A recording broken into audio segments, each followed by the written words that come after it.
Hey everybody, it's Ian of Austin. I am here with Todd the mortgage guy, and we are going to go over a couple things that I think might interest you, whether you're a buyer, seller, investor, maybe just interested in real estate to begin with, anything like that. So instead of me trying to tell you all about Todd, I'm going to let Todd tell you all about Todd. Todd.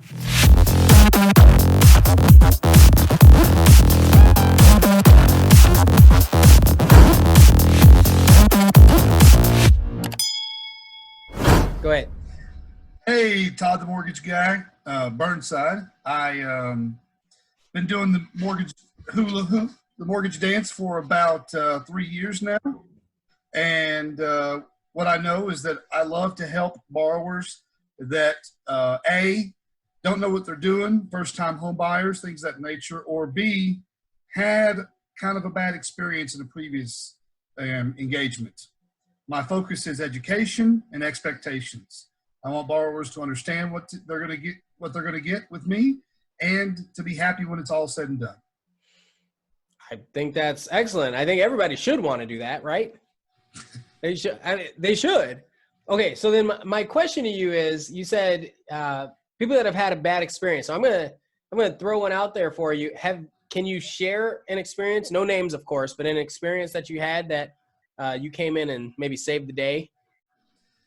Yeah, very recently I work with I work with a lot of clients, obviously. Yeah. And had a realtor speak to me about a specific client who was having issues getting the lender they were working with to respond with a loan estimate that was actually a locked loan. And a locked loan means the interest rate's locked for a specific amount of time. It's not fluctuating; it's set in stone. And getting the lender to respond to them in a timely fashion. And turns out the lender wasn't responding because the lender had no solution, but was not willing to tell them that. And we took the loan and ran with it, and we were able to close the loan on time and save the borrower a lot of money with a very low interest rate. We got a very low interest rate at that time because the market was very good during the beginning of March. So that's not a one-off thing. That happens quite a lot. I was just going to ask that. You said it sounded like the other person didn't know didn't know the answer, and they just kind of avoided the buyer altogether. Huh. Yeah. So that's one of the things that I run into, especially when I'm working against lenders that are not as experienced or not as motivated for whatever reason. A lot of lenders are not compensated the way I am commission-wise, so they're motivated differently because they're getting a base salary, and as long as they continue to not rock the boat, they're going to get paid, and that's not a problem. The other thing that some clients have run into are lenders that are, and I hate to say this, but sometimes not as upfront or sometimes dishonest with the fees they can expect in the closing costs. That happens a bit too. And as a realtor, I get that, right? Because let's say somebody wants to sell their house and they ask, well, how much are you going to charge me? And I'm like, oh, little do you know, it's going to be a lot. I'm not going to go. But at the same time, people don't understand what all is being done. And so, the fee, that's a fine line right there. The fee thing. So yeah, some people I could see other realtors being afraid to kind of divulge the full thing. So I get where you're coming from too. Yeah. So I have a sales background. Prior to this, I was in the sales industry, and my key is, and this is kind of a sales transaction when I'm working with a borrower, but it's much more relational. But my key is for everybody to understand the worst case scenario, and then the expectations can only go up from there. So I want borrowers to know the absolute most money they're going to be putting on the table for closing costs, down payment, and payments expected, and things of that nature. And the way I've always operated is I give you the worst case scenario and I come in above that. And it kind of makes, under promise and over deliver, which makes everybody happy. I was going to ask, how's that been working out? Like you tell somebody something and you hit them with the bad news up front. What happens? Well, what happens is I get the objections, or people become objectable sometimes. Sometimes people, they're okay with it. But the facts is that I'm let them know, hey, this is the worst case scenario. It could be better at the ending. For example, when I'm talking to refinance clients, I estimate their loan payoff to be very high. I estimate their closing costs to be very high to cover worst case scenario. Yeah. And times at the end, when we're getting the initial CD to close, we lower that number down based on the actual information. I don't want the opposite to occur, where I tell a borrower kind of pie in the sky numbers, and then something comes back and bites me in the rear. So that's what I have learned, because I've done that before, but I try to stay away from that as much as possible.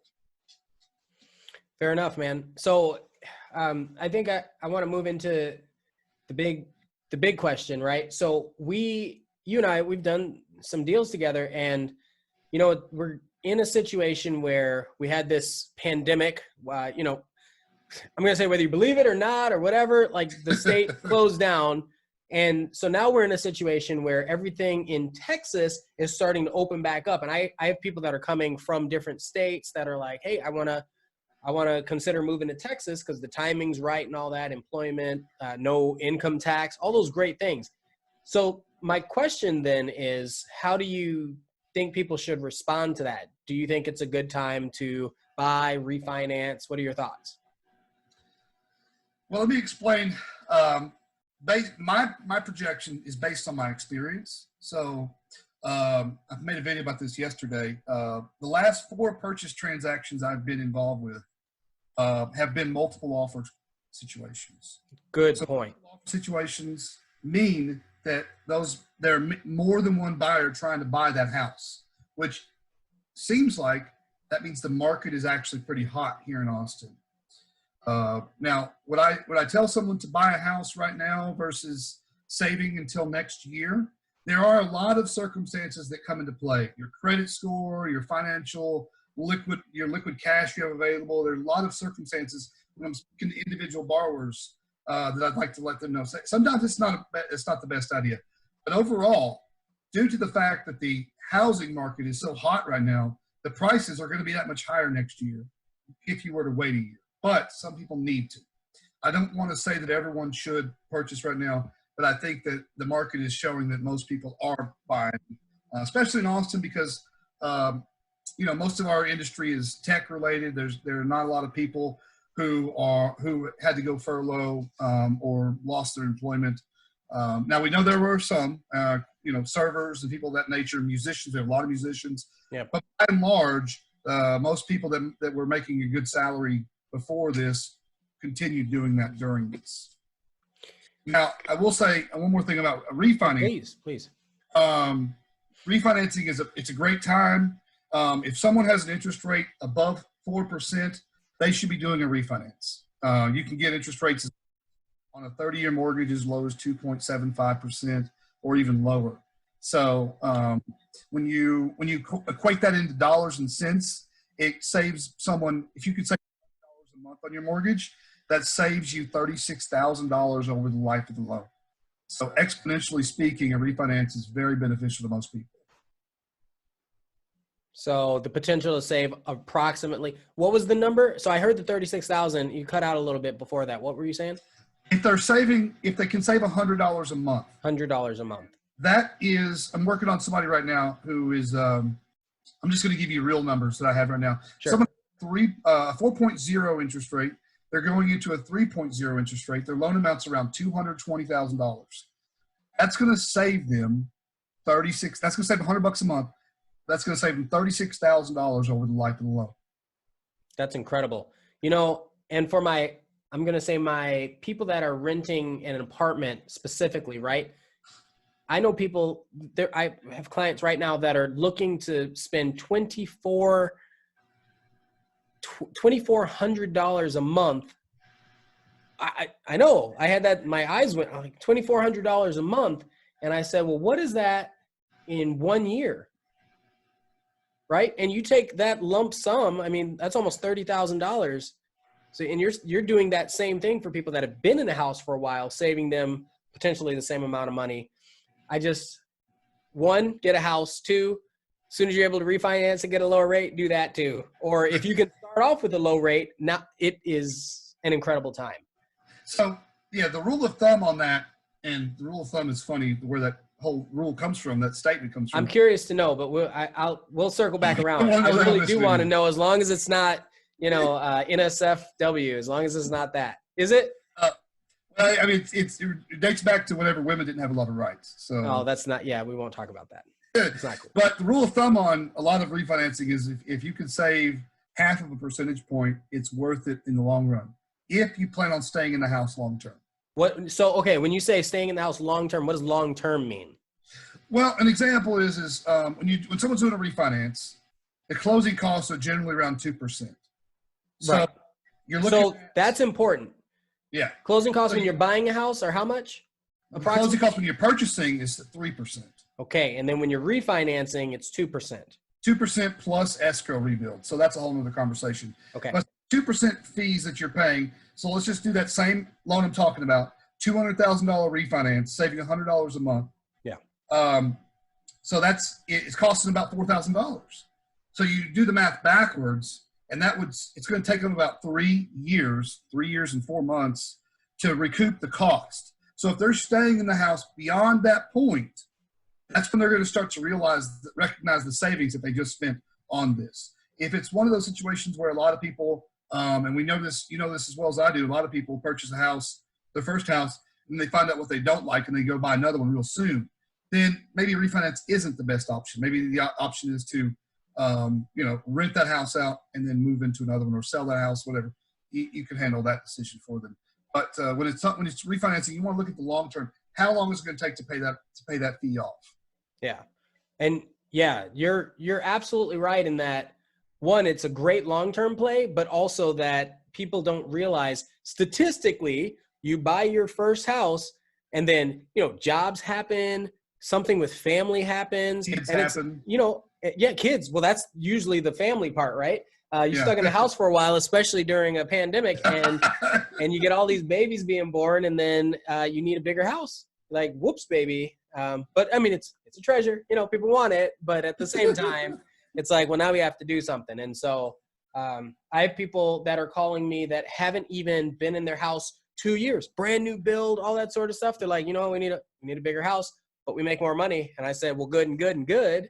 Let's make it happen. And then, and it all spawns from just seeing what's out there, because a lot of people don't know what they actually can afford until they talk to somebody like you. And so when I say, listen, the rates are down, you can pay the same amount and use the equity in your house for the down payment in the new place, like any kind of equity, and end up getting a bigger house. And they're like, wait, what? Well, rates are lower. You have equity in your existing house. You combine those two, roll that over into a new house, and you now have that down payment for, instead of a $200,000 house, maybe a $300,000 house. I mean, it had to have done real good. I'm just saying that potential is there, and it's usually, they see it. So I have this video. I'm gonna post it. I gotta find the. I'm gonna put it right up here. I'm gonna put it right up here, just so people can see. And when they watch the video, they can see, like, that's the kind of thing people are like, oh wow, I didn't think about that the first time, and it gets them excited about the next opportunity. And then, little do you know, they've only been in a house 2 or 3 years, and they're like, I'm ready. I was like, well, I'm always ready to. So like you said, 2 years ago, 4% was a good rate. I know. Yeah. I know. Yeah, definitely can. You drop a whole percentage point, and you're definitely saving a lot of money. Right. Yeah. So anybody that had a house 2 years ago, now is a great opportunity to refinance if you plan to stay in it for a while. And if you need to make a change, I'm right here. But then you're getting a loan at probably a lower rate, or similar to what you would get if you refinanced, right? Yeah, exactly. Refinances actually are a little bit higher, but like 1/8 of a point. So yeah, but even if it's better than what they were paying for their original mortgage, then, or what they purchase. Those are very good. Both are very viable options for someone in that situation. Got it. Now here, go ahead. I got you. Well, I got one trick. The biggest trick is people that are going to purchase their next house but want to keep their first house. You refinance the first house while you're living there and get an even lower rate, so that when you do go to the next house, you're going to keep this one as an investment property. Yeah. And lower your monthly payment, and then make your cash flow from that property even higher. Yeah.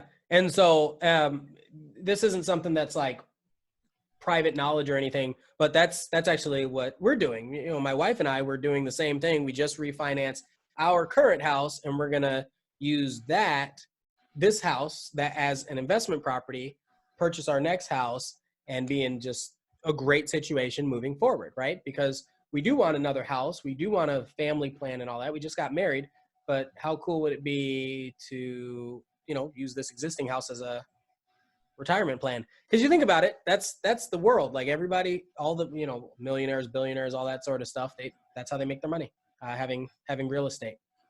Passive income, money that works for you. And money that works for you. And at the same time, you're still helping people because people will always need to rent, especially people that are relocating, even if it's short term.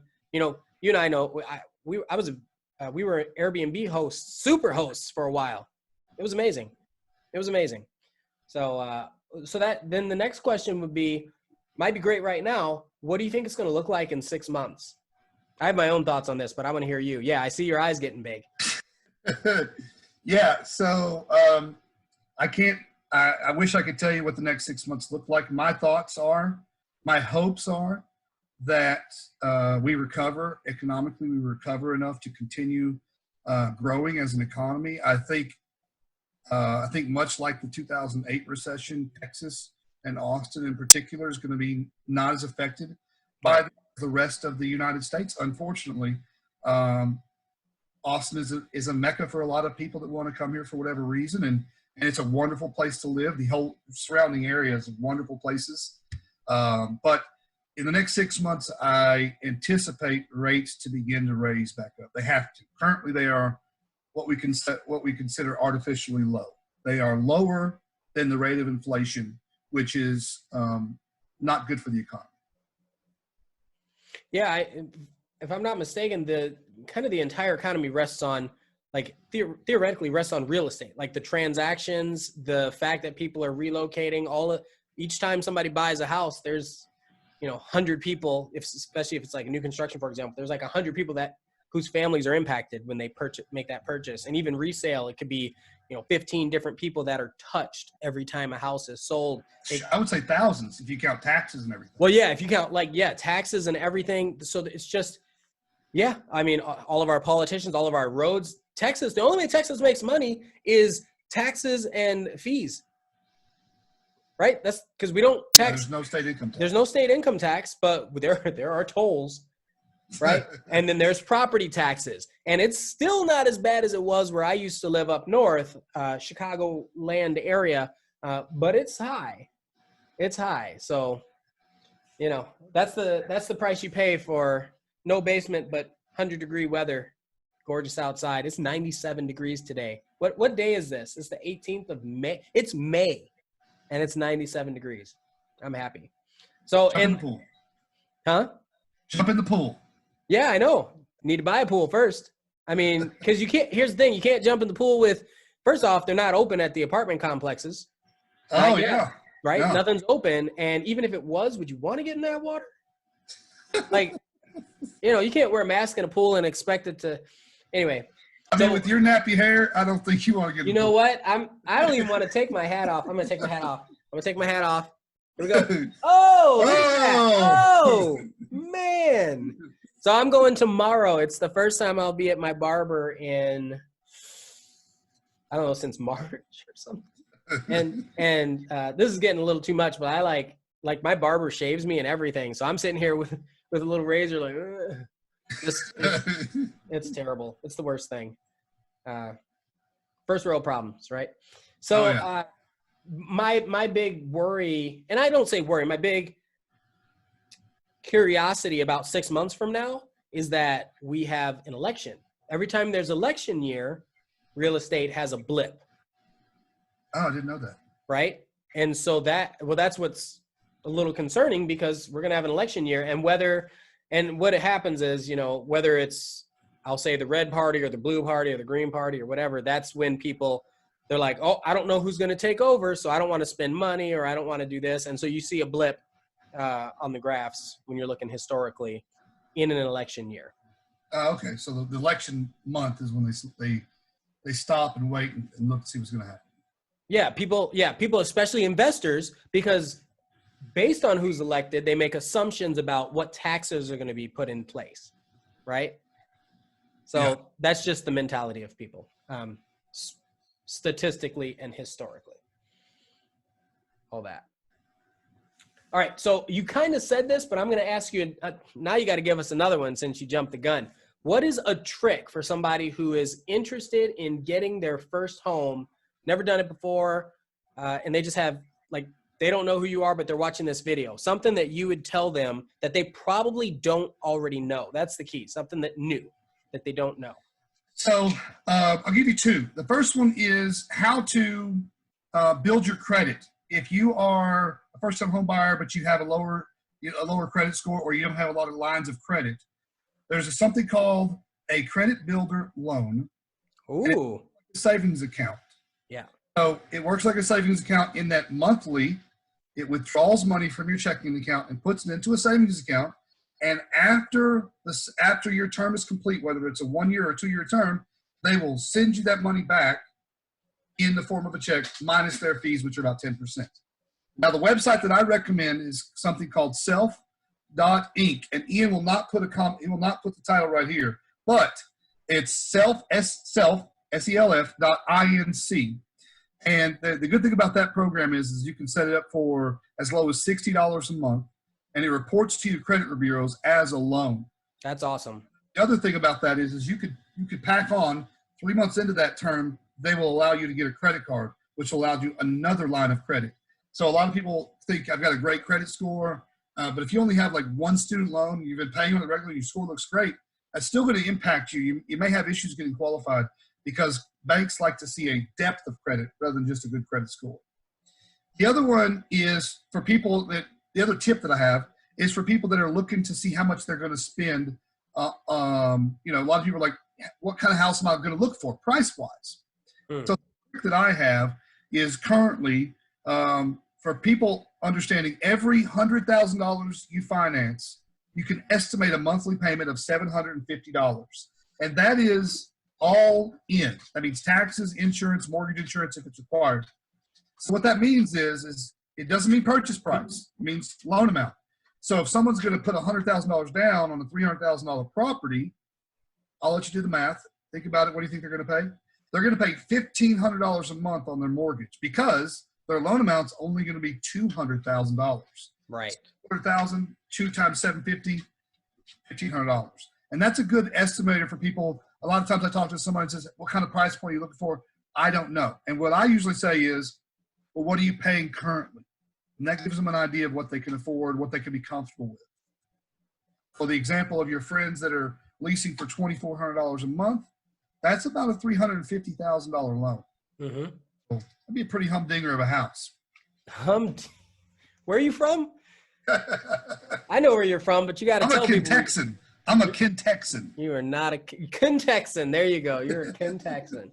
So yeah, that's actually, those are both really, really good points. And just to like piggyback off of that, the fact that you said all in, that's really good because property taxes, they really change what people are paying. And then HOA, people don't understand. So I looked, 65% of homes sold in Texas in the last week, which was like 150 homes or something. 65% of those were in an HOA.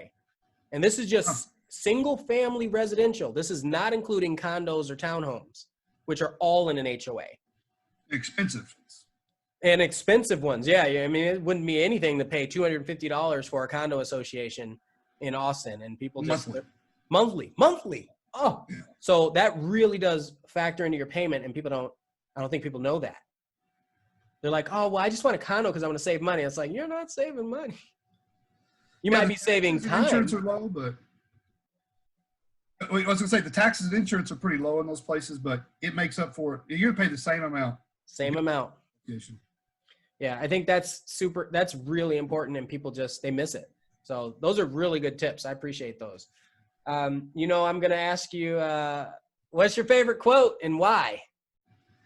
One of my favorite quotes, is by Wayne Gretzky, famous hockey guy from back in the day. Oh, I know where he had a game on the Nintendo 64. Wayne Gretzky's 3D hockey. That's me dating myself a little bit, but whatever.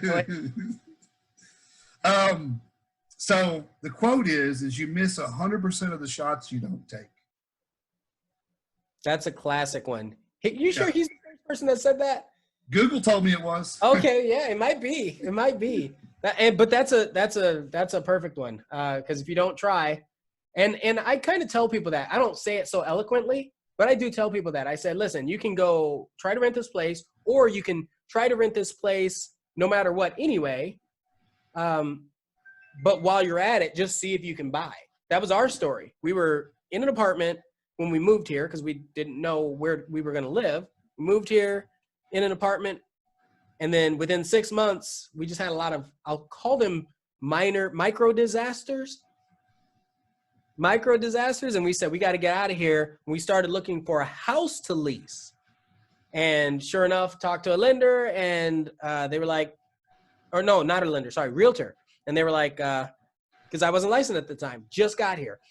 Talked to a realtor, and they were like, hey, you can probably buy a house. And I said, I don't believe you. Sure enough, we looked at it, started looking around, ended up in our house. Still here to this day. God, we've been in this house 5 years now. It's crazy. It's crazy. It is. And I'll tell you, and this is the biggest one.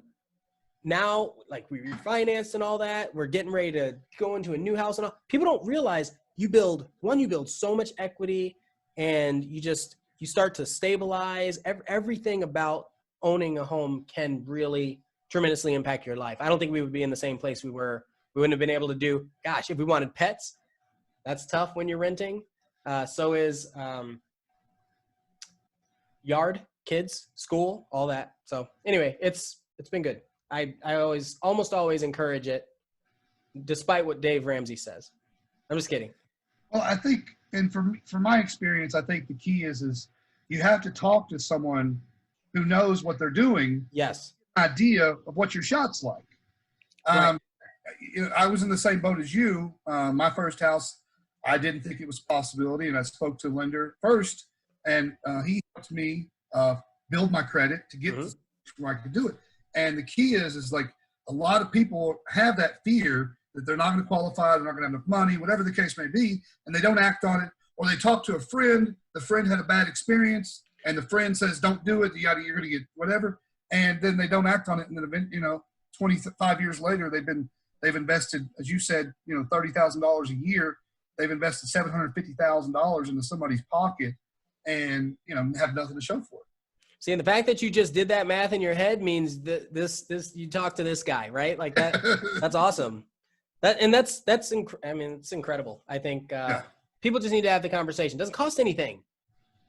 It doesn't cost anything except for 10 minutes of your time. So that obviously leads me into the next question. Perfect segue. If somebody wanted to get in touch with you, how would they do that? Well, my website is 6 little letters. It is tmgatx.com. I'll repeat that. T as in Todd, M as in mortgage, G as in guy, A as in Austin, T as in Texas. And those are next. And I'll also put it in the description of the video just so you have that. How about socially distantly? Socially distantly on the Instagram, I am Todd_the_mortgage_guy. I'm sensing a theme. Okay. That's good. Those are your favorite 2 places? Yeah. Yeah, those are the best, easiest. The Instagram is great because you get to see the videos about my my cute daughter, my crazy dog, and all the motorcycle videos we're going to be doing. Oh yeah. And then the website gets you directly to an application or my phone number if you want to call. Call is fine. I answer the phone all the time. Ian can tell you. Yeah, absolutely. You pick up, and it's crazy to think that that's actually a luxury in this industry that you pick up the phone. So, yeah. All right, man. You know what? Thank you very much. I don't know how long we've been on the conversation, but I think it was a great one. I think people will learn a lot from the conversation if they stay all the way until now. People's attention spans, man. They're something to talk about. You should ask them to wait until the end and comment below with the answer to the question at the beginning.